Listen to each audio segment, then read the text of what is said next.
Selamat hari Minggu dan salam sehat buat saudara-saudara sekalian dimanapun Anda berada. Hari Minggu, Domingo, hari Tuhan. Inilah hari yang dijadikan Tuhan. Marilah kita bersorak-sorai karenanya. Ya Tuhan, berikanlah kemujuran. Ya Tuhan, berikanlah keselamatan.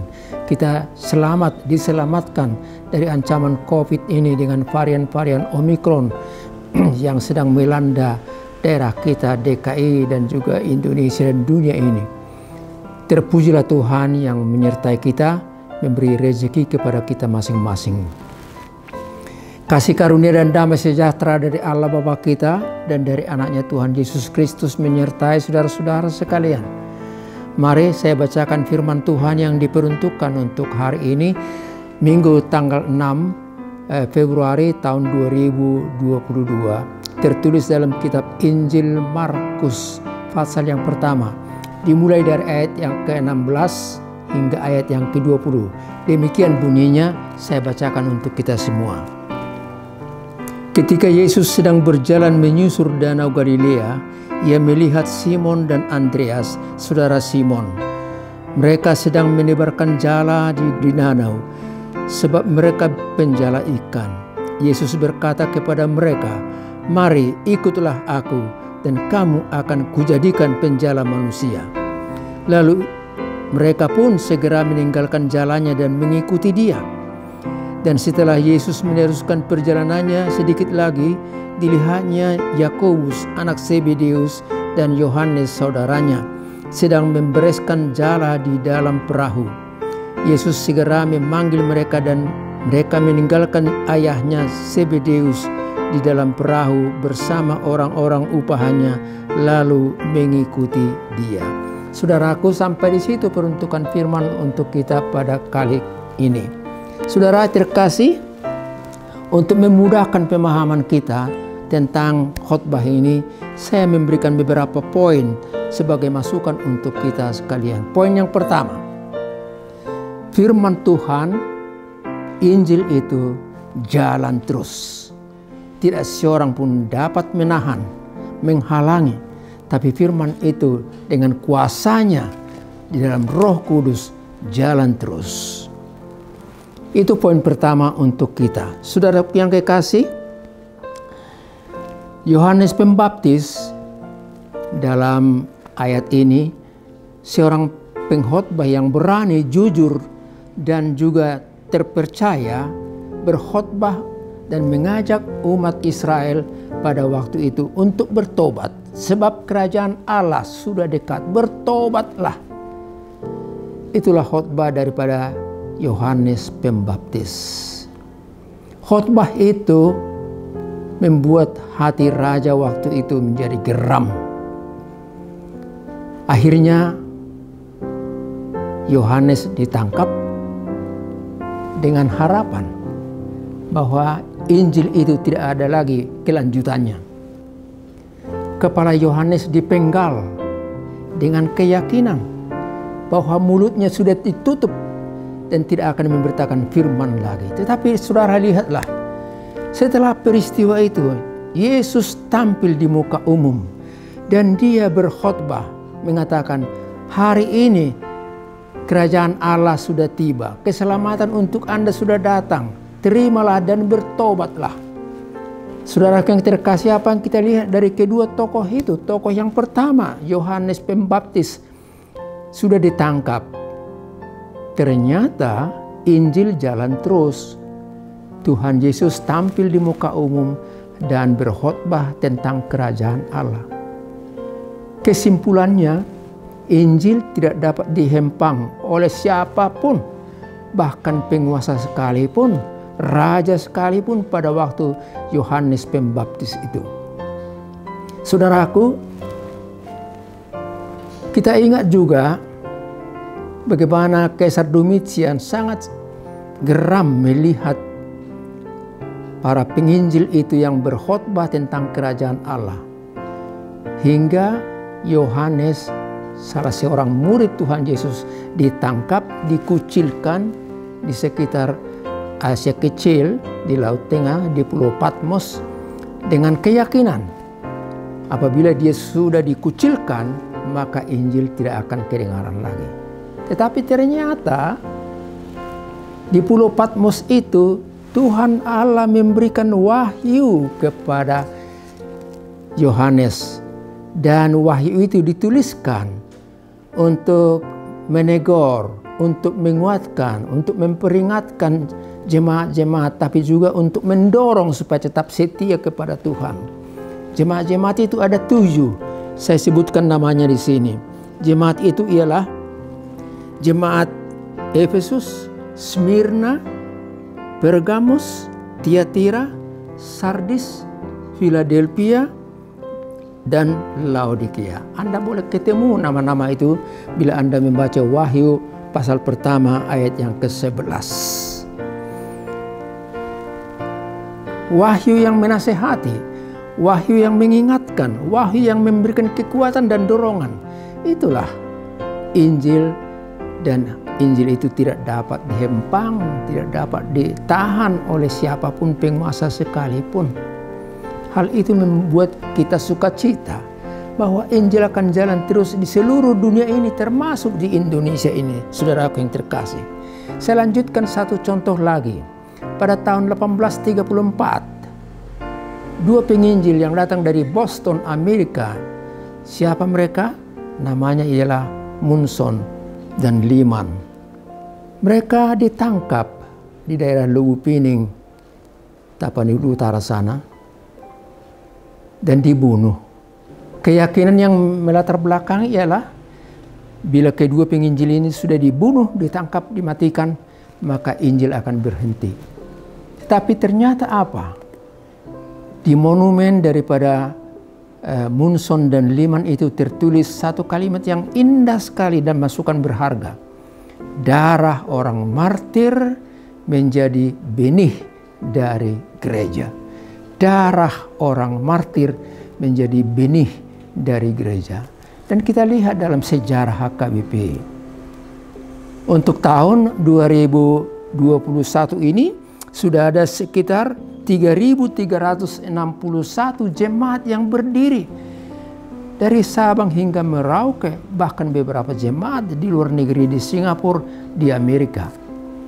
3.361 jemaat telah berdiri, dan ada di situ 1957 pendeta, 1957 pendeta dan 247 guru jemaat serta 440 orang Bible Pro dan 273 diakones, dengan jumlah anggota HKIP sekarang ini jutaan jiwa.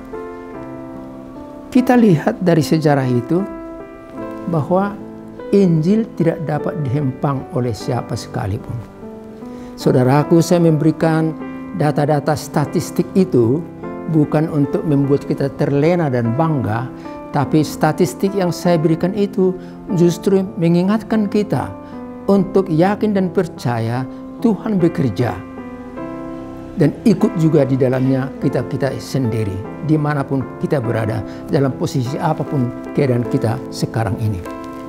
Saudaraku, Tuhan Yesus berkata, "Pergilah, ajarlah, dan baptislah semua mereka, dan lihat, aku akan menyertai engkau sampai akhir zaman."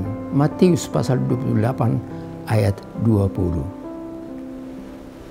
Saudaraku yang terkasih, ada pesan yang kedua untuk kita.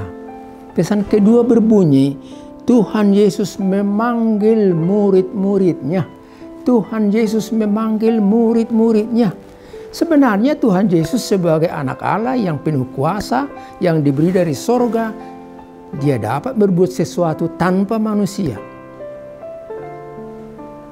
Dia boleh membuat mujizat untuk dilihat manusia dan dunia ini. Tapi dia tidak mau seperti itu. Dia ingin membentuk tim kerja. Dan dia memanggil manusia. Dia menghargai dan memakai tenaga manusia untuk mengikut dia. Apa artinya mengikut? Mengikut artinya berjalan di belakang sang guru. Mengikut artinya ikut ajaran dari gurunya, dari dosennya. Dia tidak berbuat sesuatu menyimpang dari jalan gurunya, dan dia tidak mengajarkan sesuatu menyimpang dari dogma atau ajaran yang diberikan oleh gurunya. Itulah artinya mengikut. Dan kita ini semua, saudaraku yang terkasih, adalah pengikut Yesus. Berjalan dalam kehidupan ini seturut dengan jalan Tuhan Yesus, dan berbuat sesuatu dalam kehidupan ini seturut dengan ajaran Tuhan Yesus. Kita adalah murid-murid Tuhan Yesus. Saudara, dalam nas ini disebutkan bahwa saat Simon Andreas menebar jala di Galilea, Tuhan Yesus memanggil mereka, "Mari, kamu akan saya jadikan menjadi penjala manusia." Dari penjala ikan menjadi penjala manusia itu kan suatu kehormatan. Kalau dikatakan menjadi penjala manusia, di situ kan ada penugasan, dan dalam penugasan itu ada kuasa, wewenang yang diberikan oleh yang mengatakan itu, yakni Tuhan Yesus. Saudara yang terkasih, hal yang luar biasa yang kita lihat dari sini. Kemudian juga selanjutnya beberapa langkah dari peristiwa tadi, Yesus ketemu dengan Yakobus dan Yohanes, dan mereka juga dipanggil sebagai murid Tuhan Yesus untuk melaksanakan tugas yang diserahkan kepada mereka. Mengikut Tuhan Yesus itu poin yang penting, menjadi masukan yang berharga bagi kita. Saya berikan contoh yang sederhana sekali. Elisa mengikut Elia. Itu artinya dia taat, hormat kepada Elia sebagai gurunya, dan dia ikut tugas pekerjaan apa yang disampaikan oleh gurunya Elia kepadanya. Contoh yang kedua, Ruth mengikut Naomi. Dan Ruth berkata, "Bangsamu menjadi bangsaku, Allahmu menjadi Allahku. Aku ikut engkau." Dan dengan demikian, jadilah Ruth sebagai pengikut Tuhan yang terpercaya dalam lanjutan kehidupannya dan pekerjaannya. Saudaraku yang terkasih, saya merasa tertarik mendengar satu lagu rohani, dan yang menyanyikannya yang luar biasa ialah yang memakai seragam militer. Mereka menyanyi lagu "I have decided to follow Jesus, no turning back, no turning back." Keputusanku mengikut Yesus, ku tak ingkar, ku tak ingkar. Lagu itu bagi saya sangat indah sekali. Tetapi saya doakan lagi supaya yang menyanyikan itu bukan hanya menyanyikan doang, tapi yang dinyanyikan itu menjadi bagian dari hidupnya dan menjadi bagian dari tugasnya untuk mengikut Yesus. Aku mengikut Yesus, ku tak ingkar, ku tak ingkar. Saudara yang kekasih, pesan yang terakhir, pesan yang ketiga buat kita saudara-saudara yang terkasih berbunyi, Tuhan Yesus memanggil pengikutnya dari berbagai bidang pekerjaan. Tuhan Yesus memanggil pengikutnya dari berbagai bidang pekerjaan. Saya sebutkan beberapa hal. 1. Nelayan seperti Simon, Andreas, Yakobus, dan Yohanes yang kita temui dalam nas ini. Tuhan memakai mereka sebagai nelayan, akhirnya menjadi penjala manusia. Tuhan juga memakai orang yang pintar, yang tahu soal ajaran-ajaran agama, soal Taurat, yakni Paulus. Tuhan memakai Paulus dan memanggilnya. Kalau kita baca dalam kitab Kejadian pasal 22 ayat 6 sampai 10. Dan mulai saat itu ada perubahan dalam hidup Paulus, dan dia menjadi penginjil, pengikut Yesus. Bukan yang membenci, tapi menjadi pengikut Yesus dalam hidupnya sampai mati. Kita melihat dalam kitab Efesus pasal 4 dan kitab Kolose pasal 4 ayat 14 berbunyi bahwa Lukas itu, murid Yesus itu adalah seorang tabib. Untuk bahasa modern sekarang ini, Lukas itu menjadi seorang dokter. Dia dipanggil oleh Tuhan, dipakai oleh Tuhan menjadi muridnya, menjadi pemberita Injil itu. Petrus juga yang kadang-kadang sangat emosional dan mendadak itu, meledak-ledak itu, dia pernah menyangkal Tuhan Yesus, tapi Tuhan Yesus juga memakai dia, membimbing dia sehingga dia sadar akan kesalahannya, dan dia menjadi murid Tuhan Yesus yang terpercaya. Siapa lagi yang dapat kita buat sebagai contoh? Thomas yang ragu akan kebangkitan Tuhan Yesus dari lubang kubur itu. Dia ragu, tapi Tuhan menghargai dia, menegur dia, bahkan menguatkan dia, sehingga Thomas berkata, "Ya Tuhan, Engkaulah Allahku dan sahabatku." Begitulah Thomas dalam hidupnya yang kita temui dalam kitab Injil Yohanes pasal 20 ayat 24 sampai 29. Siapa lagi? John Newton, seorang pelaut, pernah satu ketika mengalami badai ombak besar di tengah lautan. Dia takut, tapi pada akhirnya dia selamat. Atas peristiwa yang dia alami itu, dia berubah haluan. Dia menjadi seorang pengikut Yesus. Dia menjadi seorang penginjil yang memberitakan tentang Yesus. Bahkan dia mengarang satu lagu yang kita temui dalam Kidung Jemaat nomor 40. Ajaib benar anugerahmu, amazing thine grace.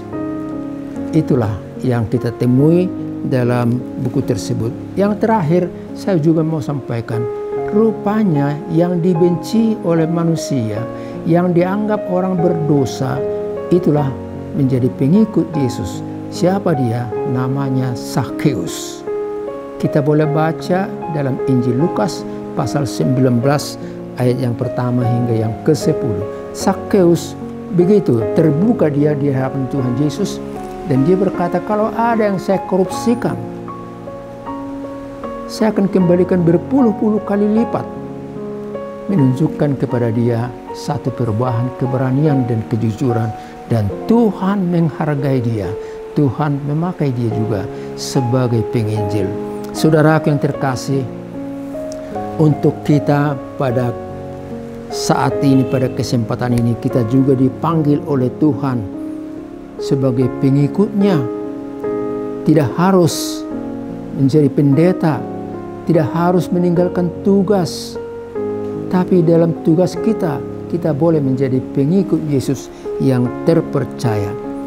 Sebagai guru pengajar di sekolah, sebagai seorang dokter, sebagai seorang yang mengalami kesembuhan, sebagai seseorang yang pernah mengalami peristiwa dan selamat dari tabrakan di jalan raya, sebagai bapak dan ibu di rumah tangga, sebagai ASN di negara Indonesia ini, sebagai pensiunan ataupun pedagang dan yang berjualan di kios ataupun di pusat pasar, kita semuanya dipanggil Tuhan. Dari keberadaan kita, dari pekerjaan kita, kita dipanggil menjadi pengikutnya. Tidak harus berkhotbah seperti pendeta evangelis atau penetua sekalipun, tapi di mana kita bekerja, di situ kita boleh menjadi pengikut Yesus. Bila kita menunjukkan sikap jujur, terpercaya, menunjukkan kasih kepada semua orang, dan menghargai setiap pribadi yang kita temui dalam hidup ini. Sampai di sini pertemuan kita pada kesempatan ini. Kita ketemu lagi minggu depan, dan Tuhan memberkati Anda dan aku juga. Kita semua sehat dan selamat, dan kita akan lanjutkan pertemuan kita tanggal 13 Februari 2022 yang akan datang. Tuhan memberkati Anda sekalian. Amin. Kita berdoa. Terima kasih Allah Bapa di sorga atas firman yang kami dengar barusan. Firman yang membuat kami percaya dan terdorong untuk menjadi pengikut Yesus. Kami ya Tuhan, dari pekerjaan kami sehari-hari, Tuhan panggil kami supaya menjadi pengikut-Mu yang setia. Dan bila kami bersikap jujur, menghormati setiap orang, maka itulah cara kami Tuhan menunjukkan bahwa kami sebagai orang yang percaya, murid Yesus pada tahun 2022 ini. Kami berdoa supaya Tuhan memberkati kami semua, anak-anak kami, keluarga juga dimanapun mereka berada. Kami berdoa juga supaya Tuhan memberkati gereja-Mu. Kami berdoa juga supaya Indonesia dan dunia ini menjadi aman, semakin tenang karena COVID-19 dan variannya itu hilang oleh karena kuat kuasa Tuhan. Terima kasih Allah Bapa di sorga, ampuni kami dari segala dosa dan kelemahan serta kekurangan kami. Di dalam Kristus Yesus, Tuhan dan penebus kami yang hidup, kami berdoa. Anugerah dari Tuhan kita Yesus Kristus, kasih setia Allah Bapa, serta persekutuan dari Roh Kudus bersama dengan saudara-saudara sekalian. Amin.